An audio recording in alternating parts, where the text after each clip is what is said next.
Crime report India में आपका स्वागत है। मैं हूं शारिक खान। पता नहीं यूपी की पुलिस को क्या हुआ है, पहले तो अपराधियों को पकड़ती नहीं है, अपराध बेतहाशा बढ़ रहे हैं और जब अपराधी खुद कबूलता है तब भी उसे जाने देती है।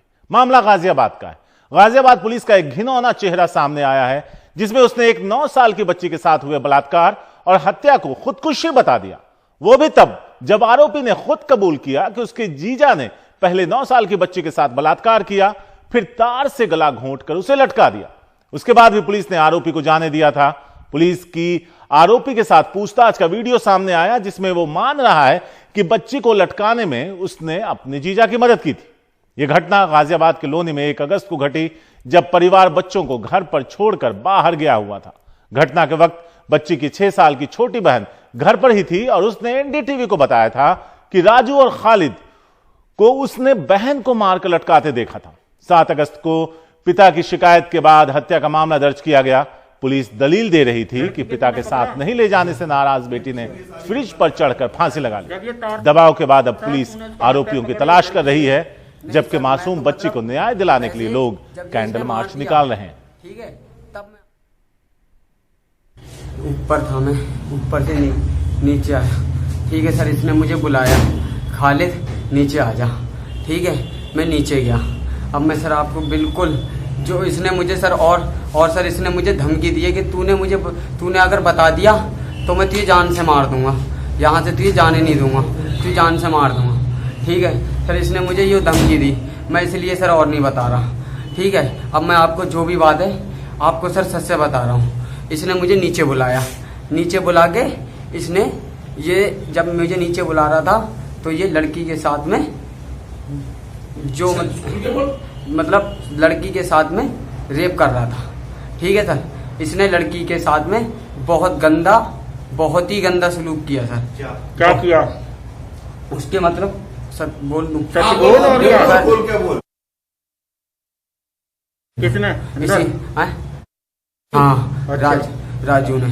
ठीक, और उसके बाद उसके फिर मतलब ठीक है, फिर वो मतलब थोड़ा सा क्या गई तो उसने उसके मुंह पे हाथ रख लिया।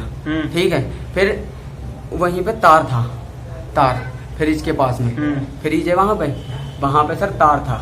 ठीक, हाँ मतलब तार था वहां पे, तार से इसने उसका ठीक, फिर वो मतलब वहीं पे एक दुपट्टा पड़ा हुआ था, दुपट्टे से इसने उसकी और सर गार्डन क्या करा सर मैं कोई कार्रवाई नहीं की पुलिस ने उनको पकड़ा और छोड़ दिया। हाँ जी। अच्छा। और जो है उन्होंने पैसा खाया और पोस्टमार्टम रिपोर्ट भी हमारी बदलवा दी। अच्छा। कहने लगे इसमें हैंगिंग है, हम जांच कर रहे हैं। उन्होंने कोई जांच नहीं की, उन्होंने कुछ नहीं किया। हम जाते रहे, हमें गाली दे दे के भगाते रहे। बढ़ाने जी के पास गए, SHO के पास, उन्होंने हमें धमकाया, इसमें कुछ नहीं है, पोस्टमार्टम में कुछ नहीं है, जाओ भागो यहाँ से। मुझे गाली भी दी उन्होंने। 6 अगस्त को रोजुद्दीन ने मेरे ऑफिस में आकर एक तहरीर दी थी कि उनकी नाबालिग बेटी की हत्या खालिद, राजू और राजू की पत्नी बेबी ने की है। इस संबंध में थाना लोनी में मुकदमा 302 IPC के तहत दर्ज कराया गया था। बच्ची का पोस्टमार्टम कराया गया था। पोस्टमार्टम में मृत्यु का कारण asphyxia due to antemortem hanging आया था। विवेचना इसमें की जा रही है। पिछले सप्ताह कुछ वीडियो वायरल हुए थे जिसमें कुछ लोगों ने बयान किए थे। इन बयानों की जांच कराई जा रही है तथा आयोग को निर्देशित किया गया है कि इन वीडियो को विवेचना में समाहित करें तथा संबंधित व्यक्तियों का मजिस्ट्रेट के सामने बयान दर्ज कराएं। विवेचना प्रचलित है, सारी वैधानिक कार्रवाई की जाएगी। मुकेश है हमारे साथ इस बारे में ज्यादा बात करने के लिए। मुकेश, यह विभत्स है, क्या पुलिस वालों के खिलाफ कोई एक्शन होने जा रहा है? क्योंकि जब खालिद पूरी कहानी अपने मुंह से कैमरे के सामने बता रहा है, उसके बाद भी कह रहे थे कि आत्महत्या है, क्यों नहीं तब गिरफ्तार किया, क्यों जाने दिया? अब क्या दलील दे रहे हैं? देखिए शारिक, यही बड़ी बात है कि मुझे भी ये मेरी समझ से बाहर है कि आखिर गाजियाबाद पुलिस या उत्तर प्रदेश पुलिस ऐसे सेंसिटिव मामलों की जांच कैसे करती है, जहां पर विक्टिम का पिता कह रहा है, उसकी छोटी बहन जो 6 साल की बच्ची है वो कह रही है, और आरोपी खुद मान रहा है कि उसने रेप किया और उसके बाद उसने हत्या कर दी। उसके बाद भी इस आरोपी को थाने से जाने दिया गया और जो उसमें मुख्य आरोपी है उसको भी पुलिस ने पकड़ लिया था, उसको भी जाने दिया गया। तो अब या तो पोस्टमार्टम रिपोर्ट झूठी है या फिर बच्ची के पिता का बयान और उसकी तस्दीक करता आरोपी का बयान, या तो वो झूठे हैं या फिर गाजियाबाद पुलिस की भूमिका काफ़ी गंभीर सवालों के घेरे में है। क्योंकि अब ये वीडियो वायरल होने के बाद पुलिस दोबारा हरकत में आई है और अब उन्हीं आरोपियों की तलाश कर रही है जिनको पहले थाने से भगा दिया गया था। तो इसमें वहाँ के जो लोकल एसएचओ रहे हैं, बीएस भड़ाना और तमाम जो पुलिस अधिकारी हैं, उनकी भूमिका काफ़ी संदिग्ध है। और हालांकि उनको पहले ही पुलिस लाइन ट्रांसफ़र कर दिया गया है, लेकिन बड़े गंभीर सवाल खड़े होते हैं कि आखिर जब एक आरोपी कबूल रहा है उसके बाद भी उसे थाने से क्यों जाने दिया गया। शुक्रिया मुकेश इस पूरी जानकारी के लिए। तो सवाल गाजियाबाद पुलिस पर उठ रहे हैं और गंभीर सवाल है कि इतने विभत्स कांड पर भी पुलिस का रवैया इतना ढीला और लापरवाह है। दिल्ली के धौला कुआं में गाड़ियों की चेकिंग के दौरान एक ट्रैफिक पुलिसकर्मी की जान पर बन आई। पुलिसकर्मी ने जब एक कार को रोकने की कोशिश की तो कार ड्राइवर ने अचानक रफ्तार बढ़ा दी, जिससे कांस्टेबल महिपाल सिंह कार की बोनट पर आ गए। इसके बाद करीब 400 मीटर तक कार ड्राइवर इसी तरह गाड़ी भगाता रहा। बाद में आरोपी ने ब्रेक लगाई तो कांस्टेबल सड़क पर गिर गया। उस वक्त सड़क पर काफी ट्रैफिक था, लेकिन उसकी रफ्तार धीमी थी। इस वजह से महिपाल सिंह की जान बच गई। करीब 1 किलोमीटर का तक पीछा कर कार ड्राइवर को गिरफ्तार कर लिया गया है। आरोपी की पहचान उत्तम नगर के शुभम के रूप में हुई है। कार में उस वक्त उसके साथ उसका दोस्त राहुल भी मौजूद था। और ऐसी ही एक तस्वीर जयपुर से भी आई। जयपुर में एक लाल रंग की स्विफ्ट कार चालक ने कार रोकने का इशारा करने पर भी कार की रफ्तार कम नहीं की और कांस्टेबल को करीब 2 किलोमीटर तक अपने बोनट पर घसीटता लेता चला गया। करीब 80 किलोमीटर की रफ्तार से आ रही कार को रोकने की कोशिश कांस्टेबल कृष्ण कुमार ने की, लेकिन ना तो कार रोकी और ना ही उसने शीशा ही नीचे किया। कांस्टेबल किसी तरह अपनी जान बचाकर भागा। जब कार के नंबर से पुलिस ने डिटेल निकालना चाहा तो रजिस्ट्रेशन में पता गलत दर्ज था, इसलिए पुलिस अब तक कार को ट्रेस नहीं कर पाई। यूपी में रेप और हत्या की जैसे बाढ़ सी आ गई है। ताजा मामला बाराबंकी के सतरिख इलाके के एक गांव का है, जहां धान के खेत में एक 15 साल की अनुसूचित जाति की एक नाबालिग लड़की का अर्धनग्न शव मिलने से हड़कंप मच गया।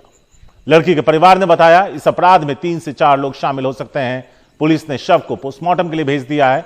आरोपियों तक पहुंचने के लिए डॉग स्क्वाड की मदद ली जा रही। लड़की धान काटने खेत में गई थी जब यह वारदात हुई। चाचा ने बताया जब शव मिला तो उसके हाथ बंधे हुए थे। एक युवती की संदिग्ध अवस्था में डेड बॉडी मिली है। इसमें पिता की तरफ से तहरीर लेकर के अभियोग पंजीकृत किया जा रहा है और डेड बॉडी का पंचनामा भर करके विधिक कार्रवाई की जा रही है। इसे का जो है साक्ष्य संकलन हेतु एडिशनल एसपी साउथ के नेतृत्व में एक टीम का गठन कर दिया गया है। शीघ्र ही इसमें समस्त वैधानिक कार्रवाई की जा रही है। कमाल खान है हमारे वरिष्ठ सहयोगी इस बारे में ज्यादा बात करने के लिए। कमाल, हो क्या रहा है?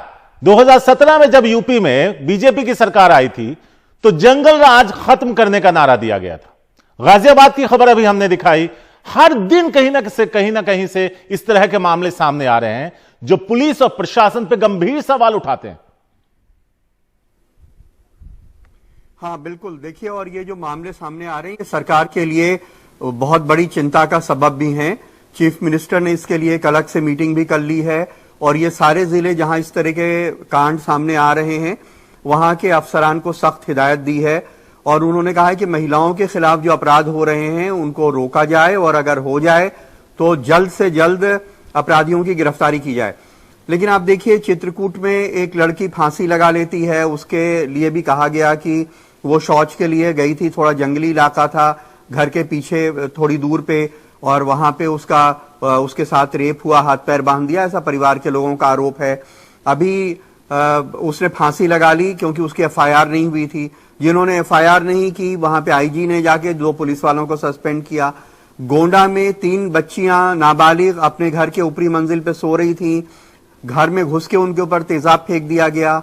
इसी तरह प्रतापगढ़ में एक बच्ची जो है उसके साथ 6 महीने से छेड़खानी हो रही थी, ऐसा उसकी मां कह रही है, और उस बच्ची ने कुएं में कूद के जान दे दी है। तो ये जो अपराध है ये बहुत डरावने हैं और लोग इनसे बहुत खौफजदा होते हैं जब इस तरह की चीजें होती हैं। बाराबंकी में भी जो हुआ है, अभी पोस्टमार्टम रिपोर्ट नहीं आई है, ये नहीं पता चल पाया है कि बच्ची के साथ क्या रेप भी हुआ है, लेकिन उसकी हत्या का और कोई सबब नजर नहीं आ रहा है वहां परिवार वालों को, गांव वालों को, क्योंकि उसके कपड़े भी नीचे के जिस्म से खिसके हुए थे और कुछ खून बहा हुआ था और उसका हाथ बांध दिया गया था, उसको मार दिया गया है। अक्सर बच्ची को मारते तभी हैं जब उन्हें लगता है कि जिन्होंने रेप किया है बच्ची उनके खिलाफ गवाही दे देगी। शुक्रिया कमाल इस पूरी जानकारी के लिए। तो कमाल बता रहे हैं कि ऑर्डर्स और एक मीटिंग तो हुई है लेकिन उसका असर नहीं दिख रहा क्योंकि पुलिस संवेदनशील बिल्कुल भी नहीं है यूपी की। वक्त एक छोटे से ब्रेक का है। ब्रेक के बाद बताएंगे सुलझ गई अपहरण की गुत्थी।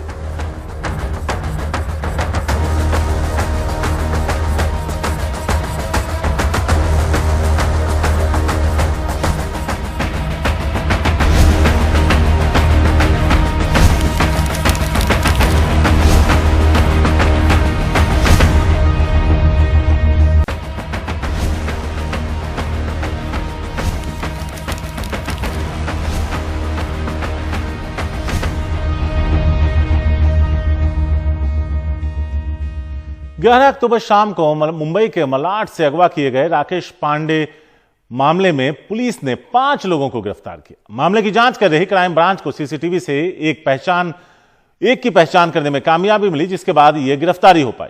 जब राकेश पांडे का अपहरण हुआ तो एक राहगीर ने पुलिस को फोन करके जानकारी दी थी।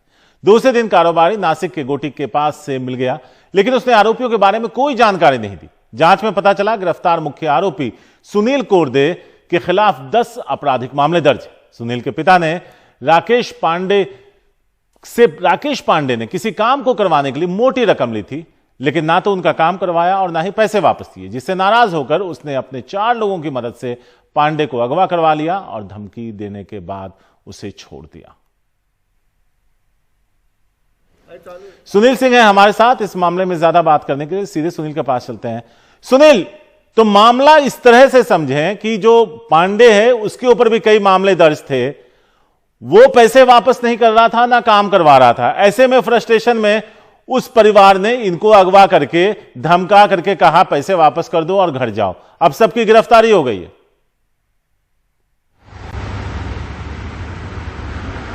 जी बिल्कुल, इस पूरे मामले में 5 लोगों की गिरफ्तारी हुई है और मुख्य आरोपी जो है प्रदीप सुनील सरोदे जो है, और उसके बारे में पता चल रहा है कि अहमदनगर में वो बड़ा हिस्ट्री शीटर है, 10 से ज्यादा उसके खिलाफ मामले दर्ज हैं और वो अभी जो लोकसभा चुनाव हुआ वो लोकसभा चुनाव भी लड़ा था और उसको 15,000 वोट भी मिले थे, ये अभी जानकारी मिल रही है, और वो निर्दलीय चुनाव लड़ा था, ये अभी तक पता चल पाया है। उसके साथी जो है मुंबई और आसपास के रहने वाले हैं, सबने मिलकर ये पूरा साजिश रची। 4 दिनों तक उसको फॉलो किया पांडे को, और जब ये मलाड के दिंडोसी में जैसे ही वो अपनी गाड़ी के पास से बाहर उतरा था तो उसे अगवा कर लिया गया डरा धमका के। वो सीसीटीवी में जो आपको दिखाई पड़ रहा है। लेकिन इसमें बड़ी बात जब ये उभर कर सामने आई कि जो पीड़ित है ये खुद भी एक तरह से अपराधी है क्योंकि कई इसके खिलाफ भी मामले दर्ज हैं, जिसमें चीटिंग के भी हैं मामले और धमकाने के भी मामले और एक अगवा का भी मामला इसके खिलाफ दर्ज है। यानी दोनों एक ही तरह के मानसिकता के हैं, लेकिन चूंकि पैसे का लेन देन जो हुआ था इसमें ये उनका पैसा नहीं दे रहा था पांडे, इसीलिए प्रदीप सरोदे ने अपने दोस्तों के साथ मिलकर अपहरण का ये कांड रचा और सरेआम किडनैपिंग करके मुंबई से इसे नासिक ले गए और वहां पर उसे डराया धमकाया और फिर बाद में छोड़ दिया। शुक्रिया सुनील इस पूरी जानकारी के लिए। तो अब यह मामला पुलिस ने सुलझा लिया है और अब वक्त है क्राइम न्यूज रैप का। विशाखापट्टनम पुलिस ने 4 लोगों को गिरफ्तार किया है जिन पर मंदिर से ब्रास की महंगी चीजें चुराने का आरोप है। पुलिस को जानकारी मिली थी कि एक गिरोह मंदिर से महंगे सामान चुराता है, जिसके बाद पुलिस हरकत में आई और आरोपियों को गिरफ्तार करने में कामयाब रही। ललितपुर के एसपी ने कई पुलिस वालों को सस्पेंड कर दिया है। उन पर आरोप है कि एक दबंग जो एक अनुसूचित जाति के परिवार को लगातार परेशान कर रहा था, उसके खिलाफ एक्शन लेने में कोताही बरती गई थी। इंदौर में आइसक्रीम पार्लर में एक महिला ने पहुंचकर हंगामा कर दिया। पीड़ित का आरोप है कि यहां काम करने वाले एक व्यक्ति ने 3 साल पहले उससे शादी की थी, लेकिन बाद में उसे धोखा दे दिया। मुंबई में खतरनाक स्टंट करते हुए एक शख्स का वीडियो तेजी से सोशल मीडिया पर वायरल हो रहा है। अब पुलिस उस शख्स की तलाश में जुटी है।